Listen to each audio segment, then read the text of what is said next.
नमस्कार, सर्वांचं स्वागत आहे आजच्या ट्रेनिंग प्रोग्राम मध्ये. आज आपण या ठिकाणी महिलांचा सन्मान करण्यासाठी एकत्रित आलेलो आहोत आणि महिलांचा सन्मान करणे किंवा महिला सक्षमीकरण किंवा महिला शक्ती याबद्दल आपण आपले विचार मंचावरून कसे व्यक्त करू शकतो, त्याबद्दल आज आपण या ठिकाणी या झूम मीटिंगच्या माध्यमातून, या व्हिडिओच्या माध्यमातून माहिती घेणार आहोत. तर महिलांमध्ये एक अपार शक्ती असते. सर्वप्रथम आपण आपल्या कार्यक्रमाची सुरुवात करूया आणि महिला शक्तीबद्दल आपले विचार एक्सचेंज करूया. आणि या ठिकाणी मी संजय लाड माझे विचार महिलांबद्दलचे मी आपणासमोर व्यक्त करत आहे. ज्यांनी शिवरायांना घडवलं, वाढवलं, त्यांना रयतेचं स्वराज्य निर्माण करण्याची प्रेरणा दिली, त्या राजमाता जिजाऊ. मैं मेरी झांसी नहीं दूंगी असं इंग्रजांना ठणकावून सांगणाऱ्या आणि मरेपर्यंत लढणाऱ्या राणी लक्ष्मीबाई, मुलींसाठी पहिली शाळा सुरू करणाऱ्या आणि स्त्री शिक्षणाला आयुष्य वाहून देणाऱ्या थोर समाजसुधारक सावित्रीबाई फुले, तसेच शेवटच्या श्वासापर्यंत समाजसेवेचे महान कार्य अविरतपणे चालू ठेवणाऱ्या अनाथांची माय सिंधुताई सपकाळ, या सर्व महान महिलांना आणि त्यांनी केलेल्या महान कार्याला वंदन करून जमलेल्या सर्व महिलांचे, मान्यवरांचे मी तुमच्या टाळ्यांच्या गजरात पुन्हा एकदा हार्दिक हार्दिक स्वागत करतो. महिला शक्ती म्हटलं की असं वाटतं की महिलांमध्ये एक विलक्षण शक्ती आहे, एक पॉवर आहे, एक एनर्जी आहे. कारण आजकाल सत्य परिस्थिती तुम्ही जाणून घ्या की कोणतंही क्षेत्र घ्या, महिला प्रत्येक क्षेत्रात पुढे आहेत. मला सांगा, असं कोणत्या कोणत्या क्षेत्रात महिला पुढे आहेत?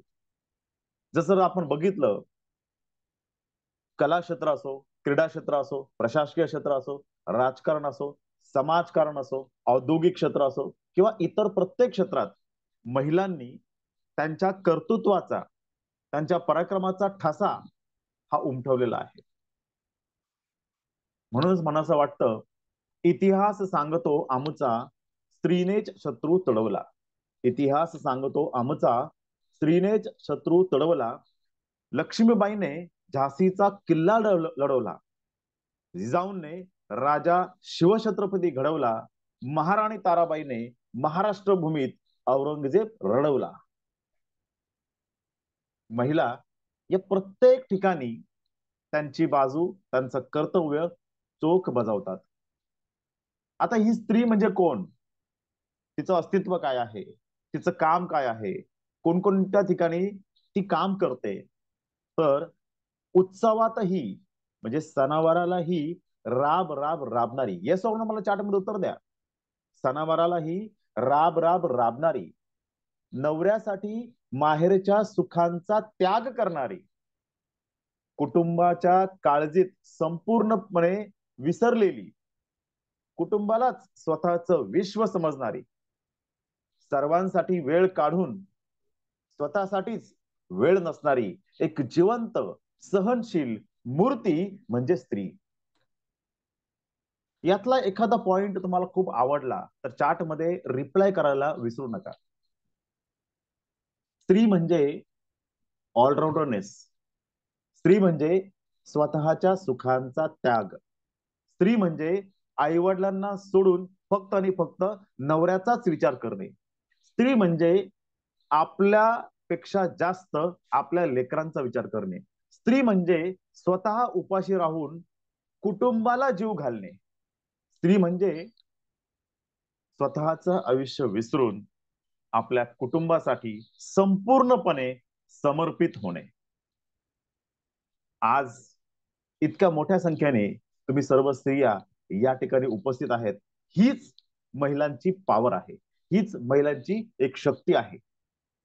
म्हणून आपण महिलांचा कायमस्वरूपी सन्मान करायला पाहिजे, सत्कार करायला पाहिजे, आदर करायला पाहिजे, रिस्पेक्ट करायला पाहिजे. कारण पृथ्वी सारखी क्षमता, पर्वतासारखी महानता, चंद्रासारखी शीतलता, सागरासारखी विशालता आणि सूर्यासारखी तीव्रता असणाऱ्या महिलांमुळेच आपल्या सर्वांचं अस्तित्व टिकून आहे. लक्षात ठेवा, जर राजमाता जिजाऊंनी छत्रपती शिवाजी महाराजांना रयतेचं स्वराज्य निर्माण करण्याची प्रेरणा दिली नसती तर आज महाराष्ट्राचं अस्तित्व उरलंच नसतं. चार्टमध्ये उत्तर द्या. जर स्त्री शिक्षणाचा वसा सावित्रीबाई फुलेंनी काय केलं? स्त्रियांना, मुलींना शिकवायचंय म्हणून मुलींची शाळा सुरू केली. ज्यावेळेस सावित्रीबाईंनी शाळा सुरू केली, समाजकंटकांनी त्यांचा अपमान केला, त्यांना थांबवण्याचा प्रयत्न केला, त्यांच्या अंगावरती चिखल फेकला, दगड फेकले, शेण फेकलं, निंदा केली. या सर्व समाजकंटकांनी त्यांच्यावरती अत्याचार केला, तरी सावित्रीबाई फुले थांबल्या नाहीत. मग मला एक सांगा, जर या समाजकंटकांकडून होणाऱ्या अपमानाला न जुमानता सावित्रीबाई फुलेंनी स्त्री शिक्षणाचा वसा अविरतपणे चालू ठेवला नसता तर आज घरात शेणाच्या गौऱ्या घालणाऱ्या आणि फक्त चूल आणि मूल इथपर्यंतच लिमिटेड राहिलेल्या महिलांना शिकून कधी राष्ट्रपती, पंतप्रधान, अंतराळवीर, IAS officer, IPS officer, collector बनण्याचा बहुमान मिळाला असता का हो? जर आयुष्याला कंटाळून स्मशानात राहणाऱ्या सिंधुताई सपकाळांनी आयुष्य संपवून दिलं असतं तर हजारो लेकरांना अनाथांची माय काय असते, आईची माया काय असते, आईच्या मायेची सावली काय असते याची कधी जाणीवच झाली नसते. एक स्त्री जर जिद्दीला पेटली तर काय करू शकते? एक स्त्री जर जिद्दीला पेटली तर आपल्यापेक्षा हजारपट बलाढ्य शत्रूला देखील टक्कर देऊ शकते, त्याच्या साम्राज्याला खिंडार पाडू शकते, त्याला सळो की पळो करू शकते. हे शिवरायांनी घडवलेल्या, निर्माण केलेल्या साम्राज्याला टिकवण्यासाठी महाराणी ताराबाईंनी सिद्ध करून दाखवलं. आयुष्यभर दुश्मनांशी लढा दिला. एक स्त्री जर जिद्दीला पेटली तर काय करू शकते? एक स्त्री जर जिद्दीला पेटली तर 65 वर्षाची म्हातारी देखील मॅरेथॉन पळू शकते, मॅरेथॉन जिंकू शकते. हे बुलढाणाच्या लता भगवानकरांनी आपल्या नवऱ्याचा जीव वाचवण्यासाठी मॅरेथॉन धावून, अनवाणी पायाने मॅरेथॉन धावून, मॅरेथॉन मध्ये जिंकून सिद्ध करून दाखवलं. स्त्रियांमध्ये एक विलक्षण पॉवर असते. 65 वर्षाची म्हातारी मॅरेथॉन जिंकू शकते. लक्षात ठेवा, अरुणिमा सिन्हा ऍक्सिडेंट मध्ये, रेल्वे ऍक्सिडेंट मध्ये एक पाय गेलाय, एक पाय नसताना देखील अरुणिमा सिन्हाने एव्हरेस्टचं शिखर पार केलं. ही जिद्द फक्त आणि फक्त एका स्त्रीमध्येच असू शकते.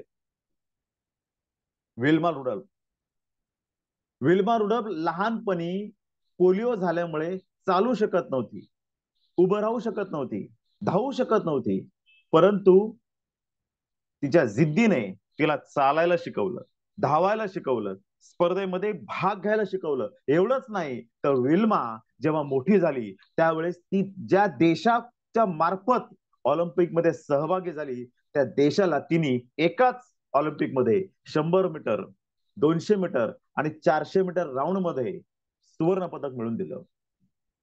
ही फक्त एक स्त्रीची जबरदस्त जिद्दच करू शकते. म्हणून या स्त्री शक्तीला माझा सलाम.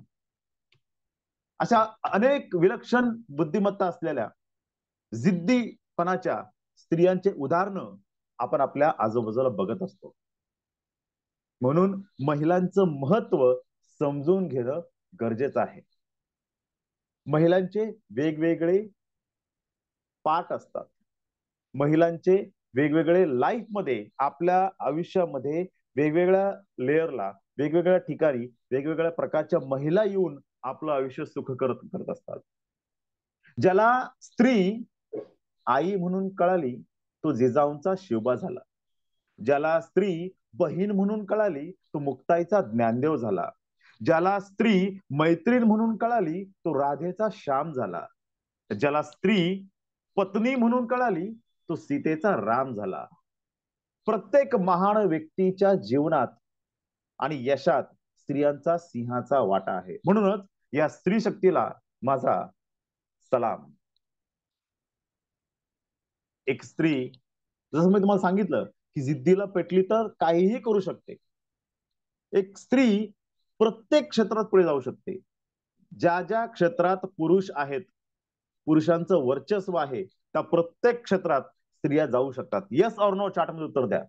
ज्या ज्या क्षेत्रामध्ये पुरुष आहेत, पुरुषांचं वर्चस्व आहे, त्या प्रत्येक क्षेत्रामध्ये स्त्रिया पुढे जाऊ शकतात. एक स्त्री देशातील नव्हे तर अख्ख्या जगातील सर्वोत्कृष्ट गायिका बनू शकते. एक स्त्री भारताची राष्ट्रपती बनू शकते. एक स्त्री जगातील सुप्रसिद्ध अंतराळवीर बनू शकते. 2 लेकराची आई देखील ऑलिम्पिक मध्ये गोल्ड मेडल घेऊ शकते. एक स्त्री पंतप्रधान बनू शकते. एवढंच नाही, एक स्त्री घरातलं सगळं काम सांभाळून बाहेर कामाला जाऊन जॉब करून किंवा बिझनेस करून आपल्या नवऱ्याला सपोर्ट देखील करू शकते. ही स्त्रियांची खरी ताकद आहे. ज्या ज्या वेळेस तुम्हाला वाटेल ना की आम्ही हारलोय, थकलोय, आमचं काही होऊ शकत नाही, आमच्याकडे जिद्द कमी पडलीये, आमच्याकडे प्रोत्साहन नाहीये, आम्हाला मार्ग सापडत नाहीये, त्या वेळेस एक गोष्ट लक्षात ठेवा. पाठीशी तानं लेकरू बांधून शेवटच्या श्वासापर्यंत इंग्रजांशी लढा देणाऱ्या राणी लक्ष्मीबाईंनी देखील कधी हार मानली नव्हती. म्हणून तुम्ही देखील कधी हार मानू नका. कितीही वाटेल की माझं आयुष्य संपलंय, माझ्या समोर अंधार आहे, मला मार्ग सापडत नाहीये, मला काही सुचत नाहीये, असं ज्यावेळेस वाटेल ना, त्यावेळेस एक उदाहरण आठवायचा प्रयत्न करा. 4 वर्षाच्या वयामध्ये ज्या मुलीला पोलिओ झाला, ती मुलगी 20 वर्षाच्या वयामध्ये ऑलिम्पिक मध्ये धावू शकते. ज्या ठिकाणी जगातील सर्व नामांकित टॉपर्स धावतायत, त्या मुलींबरोबर धावू शकते आणि ऑलिम्पिक मध्ये एकाच स्पर्धेमध्ये 3-3 सुवर्ण पदक मिळू शकते. हे विल्मा रुडर्फनी करून दाखवलं. ही स्त्रीची ताकद आहे. म्हणून कधी हार मानू नका. त्या विल्मा रुडर्फनी जिला लहानपणी चालता देखील येत नव्हतं, तिने देखील कधी हार मानली नव्हती. म्हणून तुम्ही देखील कधी हार मानू नका. पाय तुटलेल्या अरुणिमा सिन्हानी आयुष्य संपवलं नाही, तर एव्हरेस्ट शिखर पार करायचा ध्यास घेतला, ध्येय ठरवलं आणि एव्हरेस्ट वरती एका पायाने तिने एव्हरेस्ट शिखर पार करून हे सिद्ध करून दाखवलं की स्त्रियांमध्ये एक विलक्षण ताकद आहे. म्हणून जे पण पुरुष हा व्हिडिओ ऐकतायत, हे स्पीच ऐकतायत, हे भाषण ऐकतायत, त्या सर्व पुरुषांना हात जोडून विनंती करतो की महिलांना कमजोर समजू नका, महिलांना लाचार समजू नका, महिलांना दुर्बल समजू नका. महिला तर या पृथ्वी तलावर देवानंतर सर्वात जास्त पूजनीय असतात. कारण एका बाळाला जन्म देताना मरणाच्या दारात जाऊन सुद्धा एका नवीन आयुष्याला जन्म देतात. इतक्या ग्रेट, इतक्या पॉवरफुल त्या फक्त आणि फक्त महिलाच असतात. जाता जाता एवढंच सांगतो की वार नाही तलवार आहे, समशेरीची धार आहे, स्त्री म्हणजे अबला नाही, ती तर धगधगता अंगार आहे. शेवटी एवढंच म्हणेन, स्त्री म्हणजे जन्मदाती, स्त्री म्हणजे संस्कृती, स्त्री म्हणजे नाविन्याचा वसा, स्त्री म्हणजे घराचं घरपण, स्त्री म्हणजे त्याग, स्त्री म्हणजे महान कार्य, स्त्री म्हणजे समर्पण. असा या स्त्री शक्तीला माझा मानाचा मुजरा.